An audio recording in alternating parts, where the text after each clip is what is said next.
ഷാനവാസാണ് പറയാൻ വന്നത്. ഷാനവാസ് പറയുന്നത്, എൻ്റെ കയ്യിൽ ഫോൺ കിട്ടിയാൽ ഞാൻ ആദ്യം വിളിക്കുന്നത് എൻ്റെ മോനെ ആയിരിക്കും. കിച്ചു എന്നാണ് അവൻ്റെ പേര്. ഞാൻ ഏറ്റവും കൂടുതൽ മിസ് ചെയ്യുന്നത് എൻ്റെ മോനെയാണ്. കാരണം ഞാൻ ഇങ്ങോട്ട് ആദ്യം വരുമ്പം എൻ്റെ മോളും എൻ്റെ വൈഫും ഉണ്ടായിരുന്നു കൂടെ.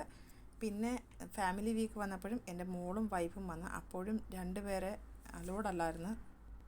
അതുകൊണ്ട് അന്നും എനിക്ക് എൻ്റെ മോനെ കാണാൻ പറ്റിയില്ല. അവനിപ്പോൾ ബാംഗ്ലൂരിലൊരു പ്രൈവറ്റ് യൂണിവേഴ്സിറ്റിയിൽ അവൻ്റെ ആഗ്രഹപ്രകാരമുള്ള കോഴ്സ് പഠിക്കുകയാണ്. അതിനെക്കുറിച്ചുള്ള വിശേഷങ്ങളും അവൻ്റെ വിശേഷങ്ങളും ഒക്കെ എനിക്ക് അവനോട് ഒരുപാട് ചോദിക്കാനുണ്ട്. എനിക്ക് ഏറ്റവും മിസ് ചെയ്യുന്നത് എൻ്റെ മോനെയാണ്. അവനെൻ്റെ പ്രതീക്ഷയാണ്. പിന്നെ ഈ പറഞ്ഞ പോലെ പിന്നെ എൻ്റെ മോള്, വൈഫ്, എൻ്റെ റിലേറ്റീവ്സ്, എൻ്റെ ഫ്രണ്ട്സ് എല്ലാവരും അവരെ ഓരോരുത്തരായിട്ട് ഞാൻ വിളിക്കും. അനീഷ് പറഞ്ഞ പോലെ എനിക്ക് പേടിയൊന്നുമില്ല. അങ്ങനെ പേടിക്കാനുള്ള ഒരു സംഗതി ഞാനിവിടെ തെറ്റായിട്ട് ചെയ്തതായിട്ട് തോന്നുന്നില്ല. ഞാനെൻ്റെ നിലപാടിലാണ് നിന്നിട്ടുള്ളത്. എൻ്റെ വീട്ടുകാരെ, എൻ്റെ ഫ്രണ്ട്സിനെയൊക്കെ സ്നേഹിക്കുന്ന പോലെ ഇവിടെ ഓരോരുത്തരെയും ഞാൻ സ്നേഹിച്ചിട്ടുണ്ട്. എന്തെങ്കിലും വഴക്ക് പറഞ്ഞാലും ഞാനത് മനസ്സിൽ വെച്ചിട്ടില്ല. അത് അപ്പോഴേ അവരെ ഞാൻ സ്നേഹിച്ചിട്ടുണ്ട്. അങ്ങനെ പേടിക്കാനുള്ള ഒരു കാര്യം ഞാൻ ചെയ്തിട്ടില്ലെന്നാണ് എൻ്റെ വിശ്വാസം. പിന്നെ ഞാൻ എൻ്റെ മോനെ ഒരുപാട് മിസ് ചെയ്യുന്നുണ്ട്. അവനെയാണ് ഞാൻ ആദ്യം വിളിക്കുന്നത്. Thank you.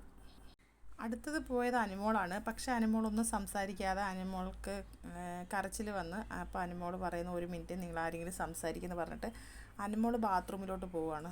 അനുമോൾക്ക് ഭയങ്കര സങ്കടമാണ്. പുറകെ ആര്യൻ പോകുന്നു, അതിൻ്റെ പുറകെ നിവിൻ പോകുന്നു. എന്നിട്ട് ആര്യനും നിവിനും കൂടെ, ആര്യൻ ഒന്നും കളിയാക്കുന്നൊന്നുമില്ല, പക്ഷേ നിവിൻ കളിയാക്കുക.